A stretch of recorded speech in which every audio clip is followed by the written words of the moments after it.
Sir ଯେତେବେଳୁ ଆସିଥିଲା ତା ପରଦିନ ଟିକେ ଭଲ ଥିଲା, ସ୍ୱାସ୍ଥ୍ୟ ଅବସ୍ଥା 10% ଇମ୍ପ୍ରୁଭ୍ କରିଥିଲା। ଆଉ ବର୍ତ୍ତମାନ ସେଇ ଅବସ୍ଥାରେ ଅଛି, ଆଗକୁ ଯାଇନି କି ତଳକୁ ବି ଯାଇନି, କିନ୍ତୁ ଚାଲିଛି ସେଇଟା। ମୁଁ ସେଇଟା କହିବା ଲାଗି ଆସିଲି କି ଗୋଟେ ଦୁଃଖର ବିଷୟ ମୁଁ କହୁଛି, ଆପଣମାନେ ଶୁଣନ୍ତୁ ଧ୍ୟାନ ଦେଇକି। ଅନେକ ବିଷୟରେ କମେଣ୍ଟ କରୁଛନ୍ତି ମୋ ନାଁରେ, ମୋ ନାଁରେ, ସେଟା ଛାଡ଼, କିନ୍ତୁ ମୁଁ କହିବାର ଅର୍ଥ ହେଉଛି ଦୁଃଖର ବିଷୟ କି ମୁଁ କାହାକୁ ପବ୍ଲିକକୁ ହାତ ଯୋଡ଼ିକି ସହାୟତା ମାଗିନି, ପଇସା ମାଗିନି।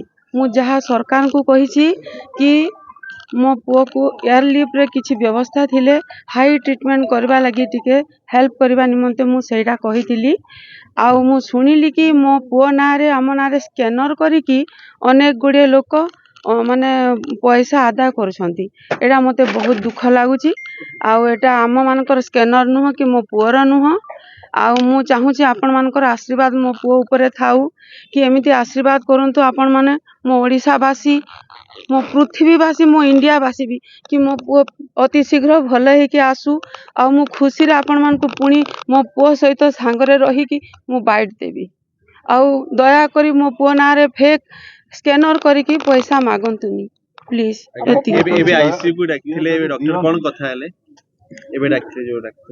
ହଁ, ମୋତେ ଡାକିଲେ ଯୋଉ ହାୟର ଟ୍ରିଟମେଣ୍ଟ ଲାଗି ଯୋଉ କ୍ୟାଲକାଟାର ଇଞ୍ଜେକ୍ସନ ମଗା ହେଇଛି ସେଟା ଷ୍ଟାର୍ଟ ହେଇଛି କହିଲେ, ଆଉ କିଛି କହିନାହାନ୍ତି। ଆପଣଙ୍କ ପୁଅଙ୍କର ସମର୍ଥକ ପ୍ରଶଂସକ ଯଦି ସ୍ୱଇଚ୍ଛାରେ ଦାନ କରନ୍ତି ସ୍ୱାସ୍ଥ୍ୟ ସେବା ପାଇଁ, ଗ୍ରହଣ କରିବେ କି? ନାଇଁ ଆଜ୍ଞା, ଯାହା ବି ଗଭର୍ଣ୍ଣମେଣ୍ଟ ତରଫରୁ ଯାହା ବି ଆମେ ପ୍ରେମ ସାର୍ଙ୍କ ଯୋଗାଯୋଗ ଦ୍ୱାରା ଆମେ ପହଞ୍ଚିଥିଲୁ ଧର୍ମେନ୍ଦ୍ର ସାର୍ଙ୍କ ଯୋଗାଯୋଗରେ, ଦେନ୍ ସିଏମ୍ଙ୍କ ଯୋଗାଯୋଗରେ ସେ ଆମକୁ ପୁରା ସହାୟତା କରିଛନ୍ତି, ରେସ୍ପନ୍ସ ଅଭିଯାନ ବି କରୁଛନ୍ତି, ଯାହା ଦରକାର ସେ ଆମକୁ ଯୋଗାଇ ଦେଉଛନ୍ତି। ତ ପବ୍ଲିକ ଠାରୁ କିଛି ବି ସେମିତି ଆମେ ପଇସାର ଇଏ ଆଶା ରଖିନୁ କି କରିନୁ। ବାସ୍ ପବ୍ଲିକ ଠାରୁ ଏତିକି ଆମେ ଆଶା କରୁଛୁ ଯେ ମୋ ଭାଇ ପାଇଁ ଟିକେ ପ୍ରେୟାର କରିକି ବାସ୍ ଭିକ ଦ୍ୱାରା ମୋ ଭାଇକି ଟିକେ ଆଶୀର୍ବାଦ କରନ୍ତୁ, ଯେମିତି ମୋ ଭାଇ ଜଲ୍ଦି ଭଲ ହେଇଯିବ।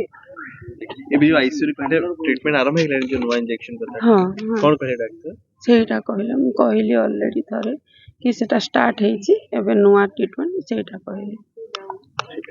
ଡାକ୍ତର କହିଲେ ଏୟାର ଆମ୍ବୁଲାନ୍ସରେ ବାହାର ରାଜ୍ୟକୁ ନେବେ କି? ନାଇଁ, ବର୍ତ୍ତମାନ ସେଇ ଇଏ ନାହାନ୍ତି, ଏଠି କିଛି ଟିକେ ଷ୍ଟେବଲ ହେଲା ପରେ ଯାହା ଡିସିସନ ନେଇପାରିବେ। ତ ବାକି କହିବାର ବିଶେଷ ଏହା ଥିଲା ଯେ କି ଯାହା ବି ଫେକ୍ ସ୍କାନର ବୁଲୁଛି ଏଠି ଜଣେ ଧରା ବି ପଡ଼ିଲେ ବର୍ତ୍ତମାନ, ତ ସେଇଥିରେ କେହି ଶିକାର ହୁଅନ୍ତୁନି, ବାକି ଟିକେ ବଞ୍ଚିକି ରୁହନ୍ତୁ।